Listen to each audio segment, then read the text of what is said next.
Hey everybody, welcome to BODS Mayhem Hour. I'm your host, John the Bod, aka the Bod Father, and as always, I bring you guys awesome interviews, and it is an honor and privilege to have the band Graveyard Henchmen on the show. They're from Corona, California, and they currently have an album out called Unholy Rise. So we're going to be talking to them about that, plus what else they got going on, and got to listen to these guys not long ago, actually, and discovered them. So really like their music. Great horror punk band for sure. So guys, how's it going? Pretty good. Good. Hey, how you doing? Thanks for having us. That's not a problem. First off, let's introduce yourselves if you don't mind. By the Wolfman, I'm the vocals and lyricist of the band. I'm Rick, the drummer. Isaiah, I play bass. And I'm Hector, I play guitar. Guys, what's impressed you the most about making your first full-length album, Unholy Rise? What's caught your eye about it, if anything possible, about this, guys? Well, we got pushed into making it just through like horror movies and our influence to the music. I don't say that. Horror movies and stuff. This album was produced by your good friend John at Trench Studios. How was working with him on this album?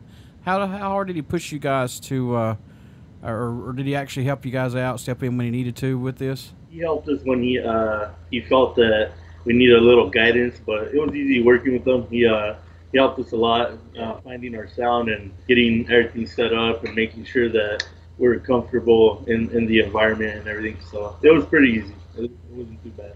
So for each of you, are there any songs off the Unholy Rise album that stand out more to you than any on it?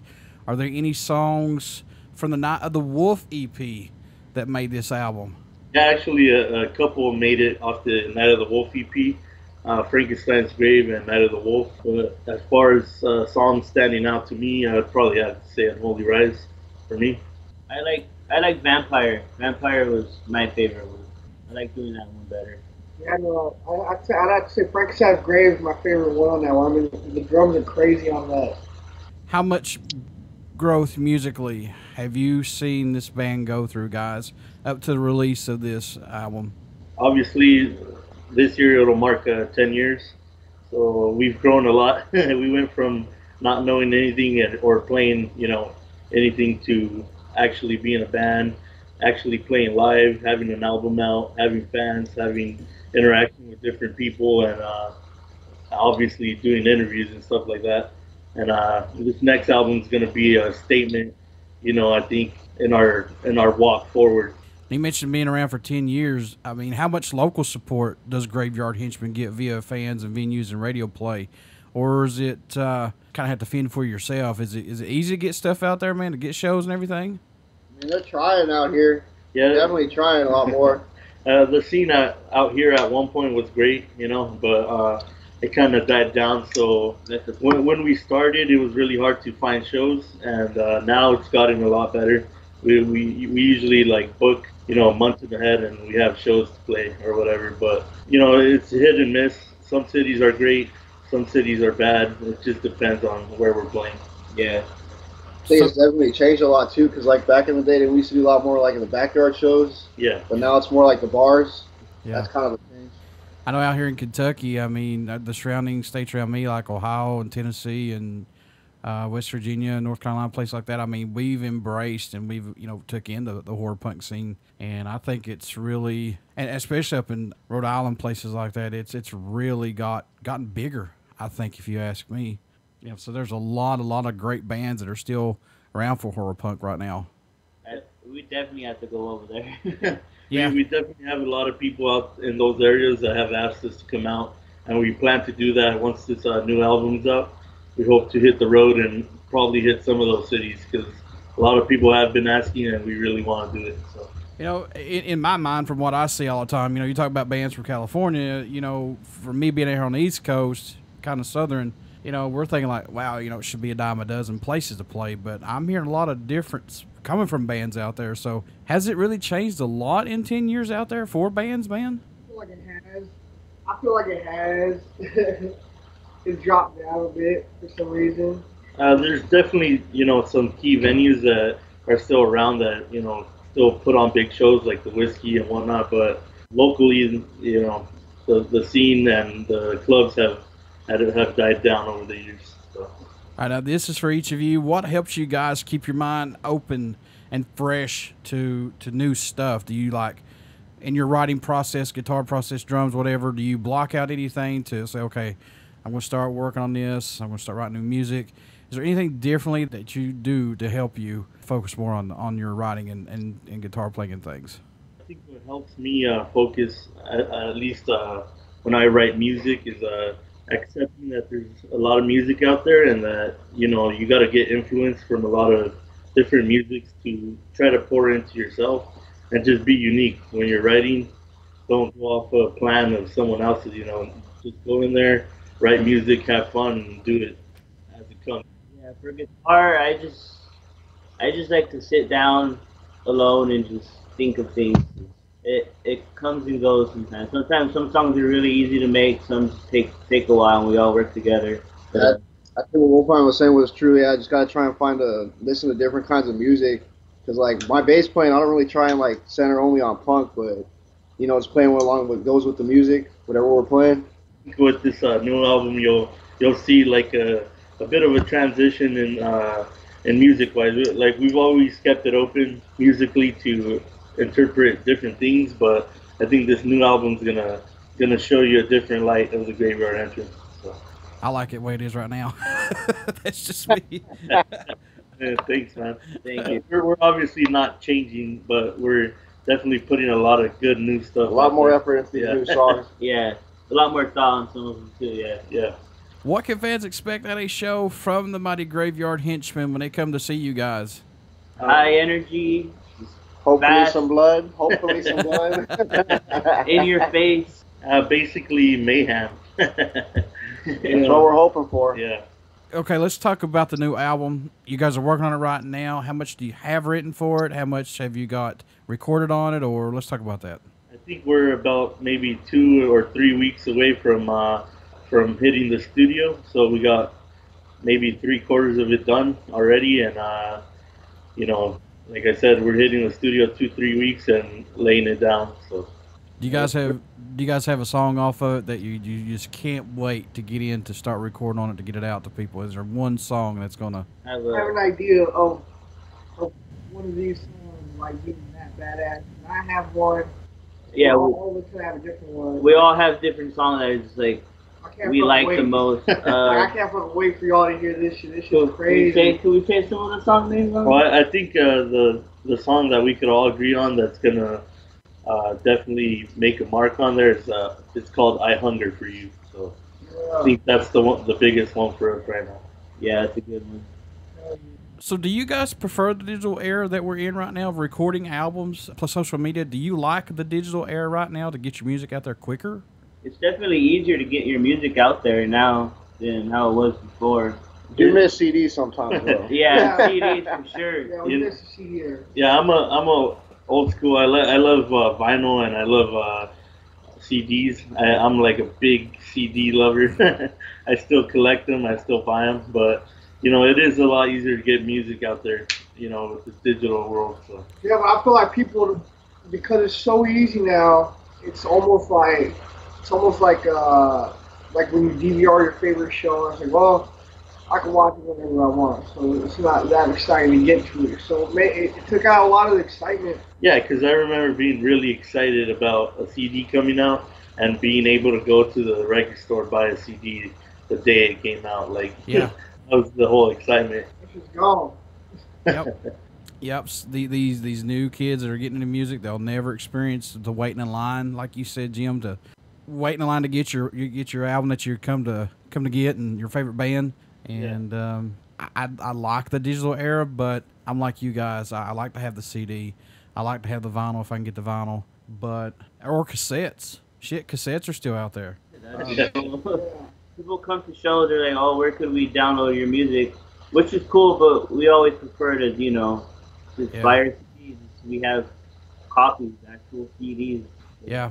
Yep. I remember just going to the record store and just buying a CD just because of the cover of it. I'm bringing it home and hoping it sounds good, not just the cover. In your own opinion, guys, for each of you, what does Graveyard Henchmen bring to the table for music that's not out there as of right now? Old school sound somewhat still. I think what it brings to the table is music, raw music that we're not trying to be a cookie cutter band that sounds Hell no. like, you know, everyone wants to say that everyone in the horror punk genre is like a Misfits cover band. We're not trying to bring that to the table. We're trying to bring something raw, something heavy, something New. Something new, you know, with that old school feel to it. There's a lot of soul, man. It sounds like it's got a lot of soul. You gotta hear it. What made you guys want to become a musician? What was that spark for each of you?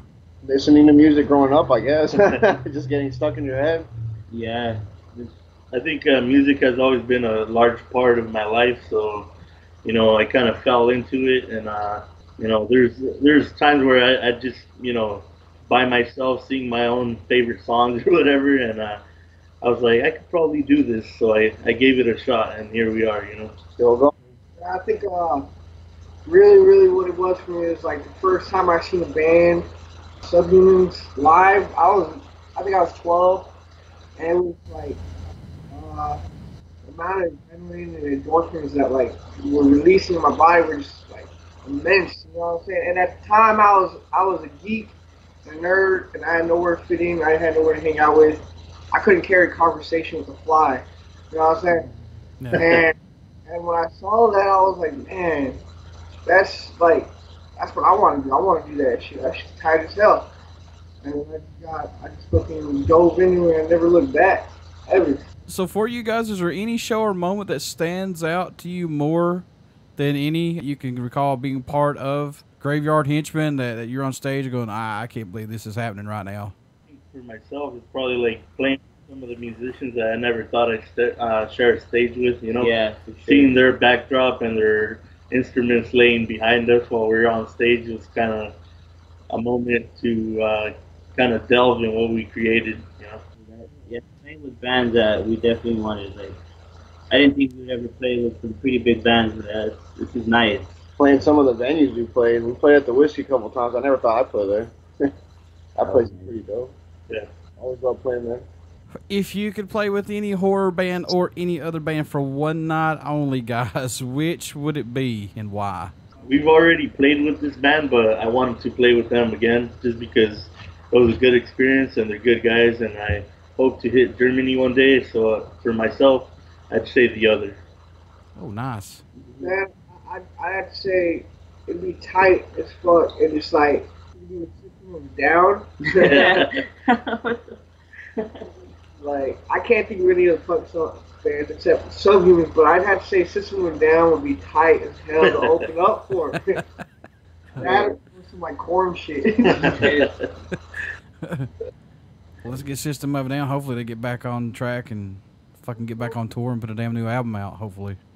I'll probably say GBH only because like right now they're doing pretty good, and like, you know, if we got a show with them, more exposure for us, I guess. Yeah, and they've been one of my favorite bands for a long time. Good deal.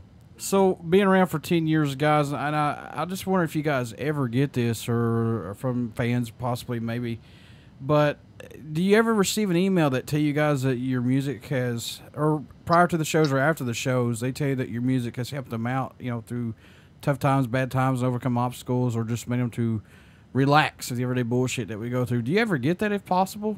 Yeah, we've gotten that.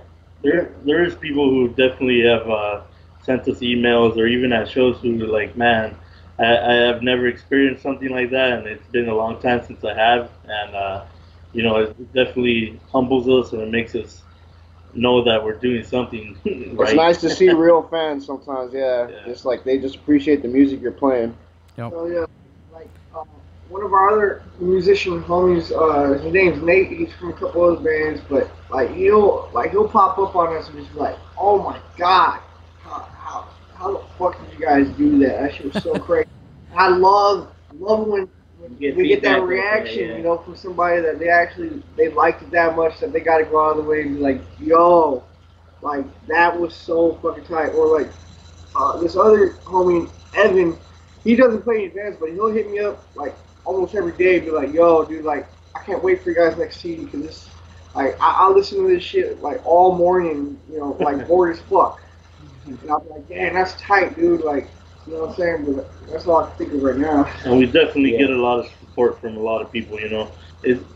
Shows are different nowadays. You don't get like masses of people because everyone's so busy with life or whatever. But when we do, we appreciate all the stuff people do for us.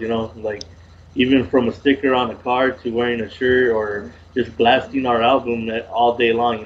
That kind of stuff makes us keep going. Sure. I always liked when we play a show and then someone else that went to that show that was there for another band, they come up to us and be like, dude, you guys fucking killed it. You guys are awesome. Yeah. And that's always great. To get another new fans, that's always fun. So the new album that you guys are working on in the next couple of weeks, are you guys wanting to put it out this year or what's going to go on with that possibly? Well, like I said, 3/4 of it is already kind of set in stone. So I think hopefully by the end of May it'll be done. And obviously it'll take a couple more months for production or whatever. But other than that, it'll be done. It'll be out this year. Yeah, Hopefully summertime. Summertime. Yeah, summertime will be out, man.